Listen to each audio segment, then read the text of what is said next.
नमस्कार, केडी महागुरु वास्तु कुंडली में आपका स्वागत है। मैं कमल दीक्षित एक नए विषय के साथ आपके सामने फिर प्रस्तुत हुआ हूँ। मैंने कुछ समय पहले भविष्यवाणी की थी जब राहु और केतु का गोचर चेंज हुआ था कि मैंने संगठनों के अंदर बहुत कुछ चेंज होगा और सरकारों के अंदर बहुत कुछ चेंज होगा।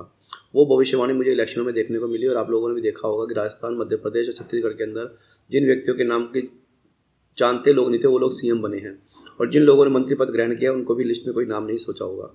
उसी प्रकार संगठन में जो चेंजेस हुए, चाहे वो कोई भी सरकार हो, किसी भी पार्टी के, उन संगठनों में बहुत कुछ चेंज हुआ। राहु केतु की जो गोचर चेंज होने वजह से आने वाले समय में इसका प्रभाव सेंट्रल और स्टेट गवर्नमेंट के ऊपर पड़ेगा। मैं आज का विषय दो विषय पे लेता हूँ कि हरियाणा गवर्नमेंट और सेंट्रल गवर्नमेंट। सेंट्रल गवर्नमेंट में अगर इलेक्शन उन्होंने अपने स्टेट के साथ कराए तो उनको थोड़ा सी नुकसान हो सकता है, लेकिन अगर वो इंडिविजुअली अपने इलेक्शन, सेंट्रल गवर्नमेंट अपने इलेक्शन कराती है तो उनको उम्मीद से ज़्यादा बहुमत खुद को पार्टी में मिल जाएगा और वो इलेक्शन अपने अपने फेवर में पूरी तरह से कर सकेंगी।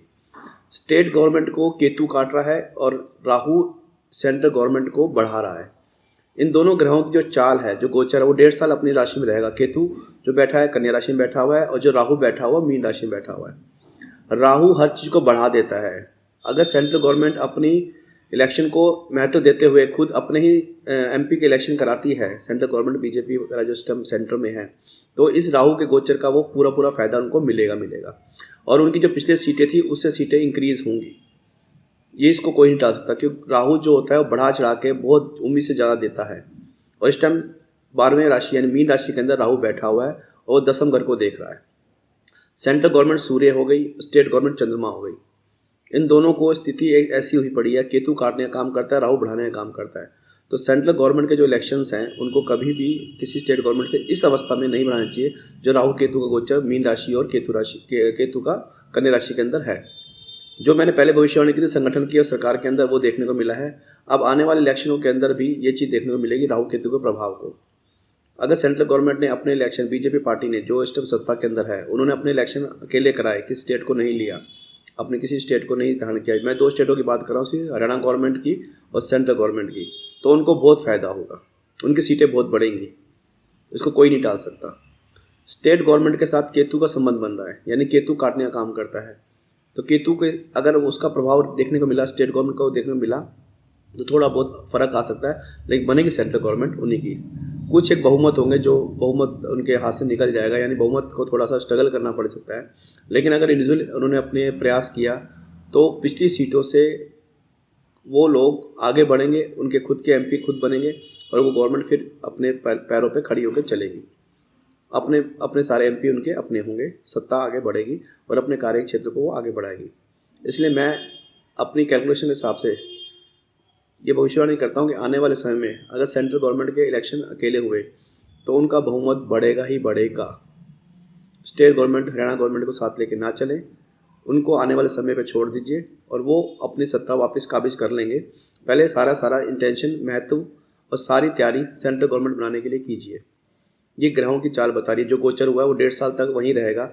1.5 साल तक राहु रहेगा मीन राशि में और केतु रहेगा कन्या राशि में, और ये प्रभाव देखने को मिलेगा ही मिलेगा। आने वाले इलेक्शन में जो एमपी थे उन लोगों में से कई लोगों की टिकटें कटने वाली हैं, क्योंकि गोचर इस तरफ से बता रहा है राहु केतु का। सत्ता का जो मुख्य कारण होता है, सूर्य राहु को ज़्यादा महत्व जाता है। सूर्य भी सत्ता के लिए बहुत महत्वपूर्ण है और राहु भी बहुत महत्वपूर्ण है। राहु का मतलब साम दाम दंड भेद। राहु कुछ भी कर सकता है, अचानक देता अचानक लेता है। तो सत्ता का सुख लेना है तो राहु को यूज़ कीजिए और सेंट्रल गवर्नमेंट को चाहिए कि वो इलेक्शन अपनी आप पूरा महत्व अपने इलेक्शनों को दे, स्टेट गवर्नमेंट को ना साथ लें, तो ये इलेक्शन वो जीतेंगे ही जीतेंगे। जीतना तो उनको है ही, लेकिन कुछ एक होता है कि बहुमत बहुत अच्छा मिल जाए, कुछ होता है कि बहुमत का जुगाड़ करना पड़े। तो ये स्थिति उनके लिए अच्छी रहेगी क्योंकि राहु उनको सपोर्ट कर रहा है और उनको पूरा बहुमत दिलाने के लिए तत्पर है।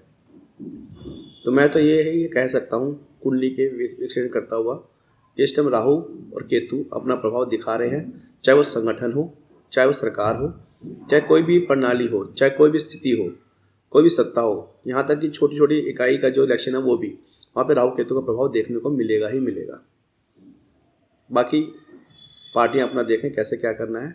मैं तो सिर्फ गोचर को लेके अपनी भविष्यवाणी कर रहा हूँ जो 100% साबित होगी। तो मैं तो आग्रह करूँगा कि गवर्नमेंट दोबारा बीजेपी की बने, सरकार बीजेपी बने, जो देश को आगे ले जाने का कार्य कर रही है और आगे बढ़ा रही है, देश का नेम फेम कर रही है। सत्ता के अंदर आके उन्होंने बहुत ऐसे कार्य किए जो देश के हित के रहे। आज हमारा देश खड़ा हो गया है और गोचर भी उनको सपोर्ट कर रहा है। तो मैं चाहूँगा कि इस समय किसी भी प्रकार का गवर्नमेंट कोई भी रिस्क ना ले, स्टेट गवर्नमेंट को अपने साथ इलेक्शन में इन्वॉल्व ना करें। रिजल्ट उनके फेवर में आएंगे, बहुत अच्छे आएंगे और अपने ही एमपी के सारे ये सरकार बहुमत में रहेगी। नमस्कार, जय श्री राम। मेरे चैनल को सब्सक्राइब करने के लिए बहुत बहुत धन्यवाद सभी का।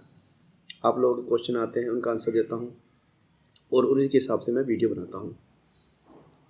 केडी महागुरु चैनल आपकी वजह से चल रहा है।